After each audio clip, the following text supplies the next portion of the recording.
Bem-vindos mais uma vez ao curso de Física 1 Dinâmica. Meu nome é Vitor Pedrosa e hoje nós vamos continuar falando sobre o movimento unidimensional. No vídeo passado nós falamos sobre velocidade média.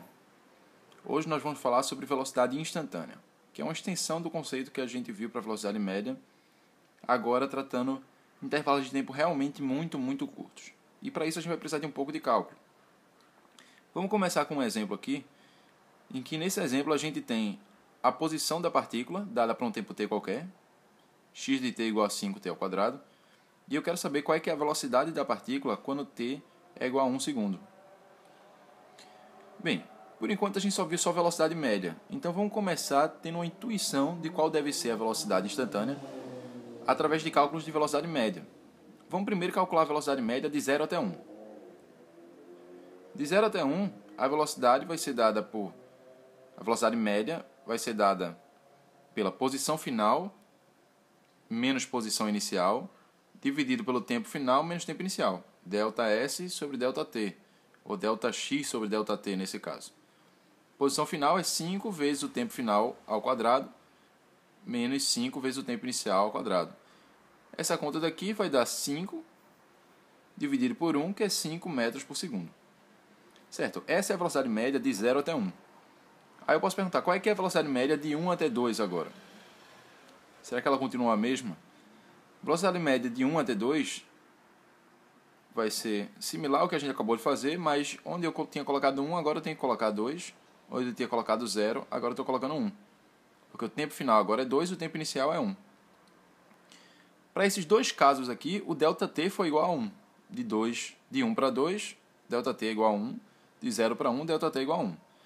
Mas percebe que a velocidade média aqui mudou. A velocidade média era 5 metros por segundo e agora é de 15 metros por segundo. Nos dois casos com o mesmo intervalo de tempo de 1 segundo.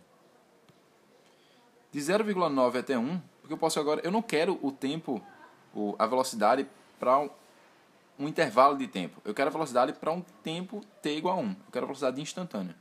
Então eu vou diminuir esse ΔT, que está muito grande aqui, 1 segundo, para ele ficar bem próximozinho, para o intervalo ficar bem próximozinho desse tempo t igual a 1.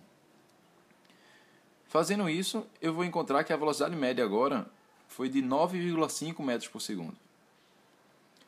Certo, eu posso fazer a mesma coisa aqui, pensando de 1 até 1.1. Aqui está errado, aqui era para ser 1.1. Então, a velocidade média do tempo t igual a 1 até 1.1 vai ser dada por 5 vezes 1.1 ao quadrado, menos 5 vezes 1 ao quadrado, dividido por 1.1, aqui era para trocar, 1.1. Pronto, agora sim, está corrigido. 1.1 menos 1, então o intervalo de tempo aqui foi de 0.1. E essa velocidade média foi de 10.5. Então, quando eu aproximei o intervalo para ele ficar mais próximo do tempo t igual a 1, a velocidade média agora, no lado esquerdo do tempo t igual a 1, ficou 9,5. Era 5, agora ficou 9,5. À direita do tempo t igual a 1 era 15 e agora diminuiu, ficou 10,5. Se a gente continuar diminuindo ainda mais esse ΔT, porque ele ainda está grande, a gente vai encontrar que a velocidade ela vai se aproximando cada vez mais de 10, tanto pelo lado esquerdo quanto pelo lado direito de 1. Então, tanto para valores maiores de 1, para intervalos que têm valores maiores do que 1, quanto para intervalos que têm valores menores do que 1, a velocidade se aproxima cada vez mais de 10. E se eu continuar esse processo, eu vou ver que ela vai se aproximar cada vez mais e mais e mais. E aí eu posso intuitivamente aqui dizer que a velocidade, quando ΔT tende a 0, a velocidade média tende a 10 metros por segundo. E aí com isso eu vou afirmar que a velocidade instantânea em t igual a 1 é de 10 metros por segundo. Tudo bem, mas para a gente fazer isso, todo esse processo, ir diminuindo o ΔT em todos os exemplos que a gente for ver, isso aqui vai ficar muito complicado, vai ficar cada vez mais trabalhoso. Principalmente quando a função não for simples, como 5t ao quadrado aqui. Então vamos tentar ver agora como é que a gente faria para um caso geral, em que a gente sabe qual é que é a expressão da posição, mas ela pode ser uma expressão mais complicada do que essa. Então, em geral, a velocidade média entre t e t mais ΔT, entre esses dois intervalos de tempo, é x de t mais ΔT menos x de t dividido por ΔT. Isso aqui é Δx sobre ΔT. Se ΔT ele for muito pequeno, ele estiver tendendo a zero, então a velocidade média ela vai se transformar na velocidade instantânea. Então a velocidade instantânea ela é definida como um limite quando esse ΔT é realmente muito pequeno, que foi o que a gente acabou de ver no exemplo passado. A gente foi diminuindo cada vez mais o ΔT para poder encontrar esse limite. Mas a gente pode fazer esse processo usando o cálculo. Perceba que essa expressão que tem aqui, o limite dessa função, quando ΔT tende a zero, é exatamente a definição da derivada da função x de t. Então, a derivada da função x de t é a velocidade instantânea. Se eu tenho a posição, eu encontro a velocidade derivando a função posição. Graficamente, a gente também pode observar isso. Se a gente construir o gráfico aqui da posição em função do tempo, e esse gráfico for uma curva qualquer aqui, arbitrária, e eu estiver querendo saber qual é que é a velocidade dessa partícula nesse instante t, para esse pontinho vermelho aí, o que é que eu posso fazer?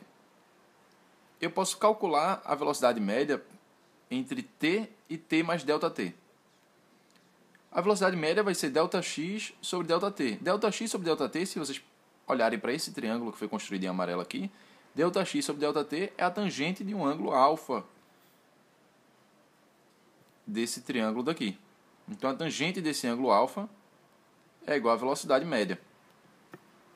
Se eu pegar agora esse pontinho verde e aproximar um pouquinho mais aqui desse ponto vermelho, eu posso construir de novo agora esse triângulo, só que agora ele vai estar um pouquinho menor aqui.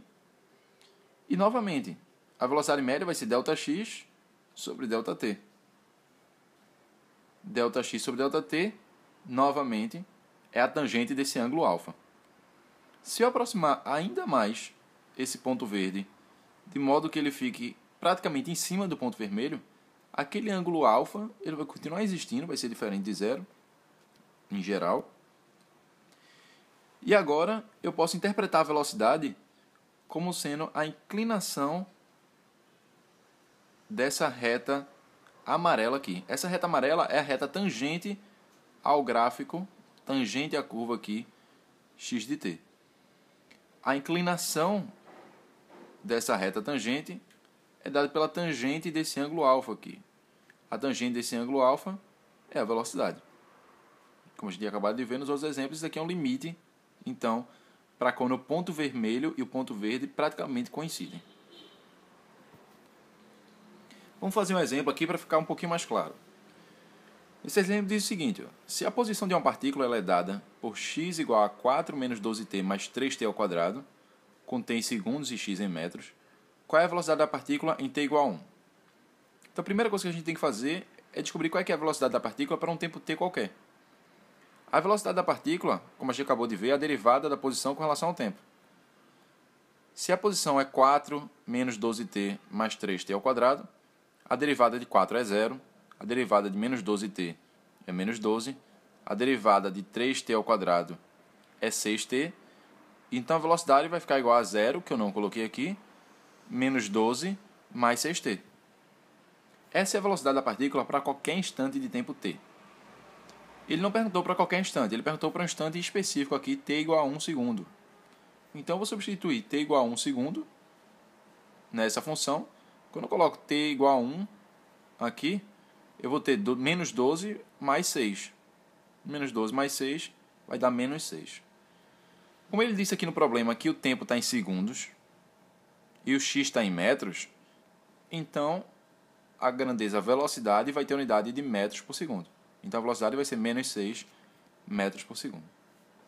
Na letra B, ele pergunta se o movimento, nesse instante que a gente acabou de ver, ele é no sentido positivo ou negativo do eixo x. Bem, como a velocidade deu negativa, menor do que zero, para esse tempo t igual a 1, então quer dizer que ele está se movendo no sentido contrário ao sentido positivo do eixo x. O sentido contrário ao positivo é o sentido negativo do eixo x. Na letra C, ele pergunta qual é a velocidade escalar da partícula nesse instante. Então é bom ressaltar que, principalmente o livro do Halliday, ele fala muito sobre velocidade escalar, e a velocidade escalar é o módulo da velocidade. Então a velocidade escalar não leva em conta o sentido da velocidade. só leva em conta a magnitude da velocidade. Então a velocidade escalar nada mais é do que o módulo de v, e nesse caso daí, o módulo de menos 6, que vai dar igual a 6 metros por segundo. Vamos resolver um segundo exemplo aqui, para deixar um pouquinho mais claro ainda o conceito. Nesse segundo exemplo diz o seguinte: a função posição x de t de uma partícula que está se movendo ao longo do eixo x é dada por x igual a 4 menos 6t ao quadrado, com x em metros e t em segundos. Na letra A ele pergunta o seguinte: em que instante, e aí a letra B ele também pergunta, em que posição a partícula para momentaneamente. Então na letra A ele quer saber em que instante a partícula para momentaneamente. Na letra B ele quer saber em que posição a partícula para momentaneamente. Então a primeira coisa que a gente tem que ressaltar aqui é o que significa parar. Parar é uma linguagem coloquial da gente, mas em física, matematicamente, isso daí significa parar é a mesma coisa que ter a velocidade igual a zero.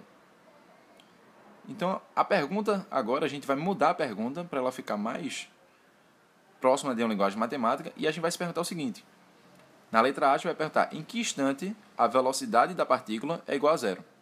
Ele perguntou em que instante a partícula para momentaneamente. A gente vai mudar essa pergunta para em que instante a velocidade é igual a zero. Então, primeiro, a gente tem que descobrir qual é que é a velocidade dela. Derivando a posição, derivando essa função posição, eu vou ter derivada de 4 é zero, derivada de menos 6t ao quadrado é menos 12t. Para que v seja igual a zero, t tem que ser igual a zero. Então a partícula para em t igual a zero. E qual é que é a posição dela quando t for igual a zero? Aí agora é só substituir esse zero aqui na função posição. Substituindo na função posição, eu vou encontrar que x de zero é igual a 4 metros. Então quando t for igual a zero, x vai ser igual a 4 metros. Essa é a posição em que a velocidade é zero, ou seja, é a posição em que ele para momentaneamente. Depois ele pergunta aqui na letra C: em que instante negativo a partícula passa pela origem? Na letra C é em que instante negativo, na letra D é em que instante positivo a partícula passa pela origem. O que significa então passar pela origem? Passar pela origem,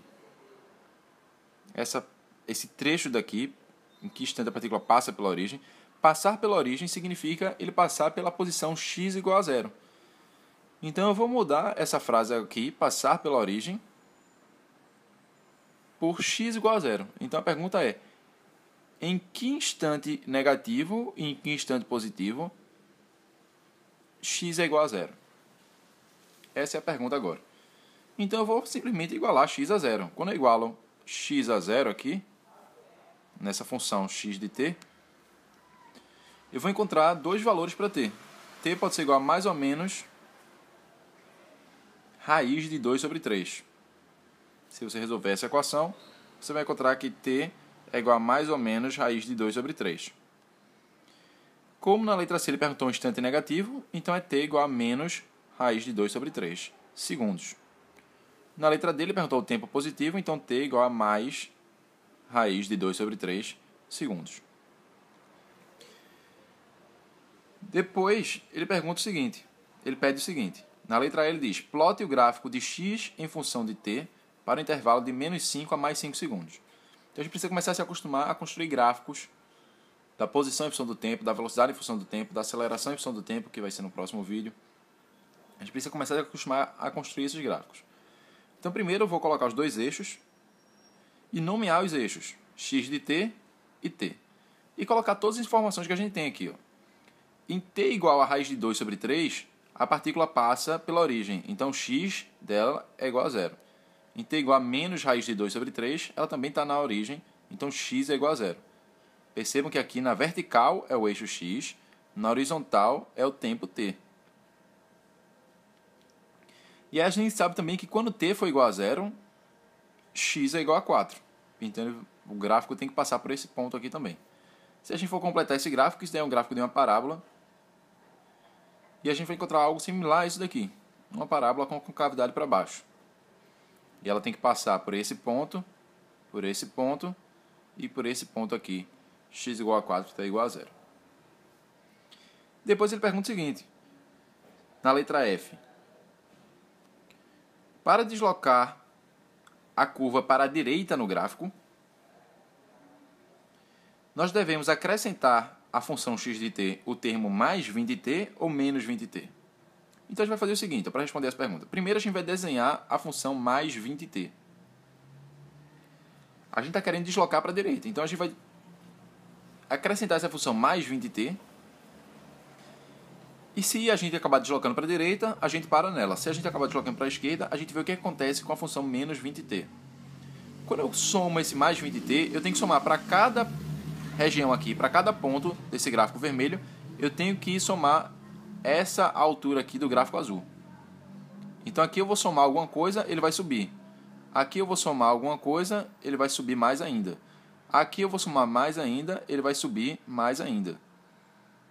Enquanto que no lado esquerdo aqui, para o lado negativo de t, eu vou subtrair. Percebam que o 20t está negativo aqui, para quando t é negativo. Então quando eu somo essas duas, eu vou estar na verdade subtraindo essa altura daqui dessa função vermelha.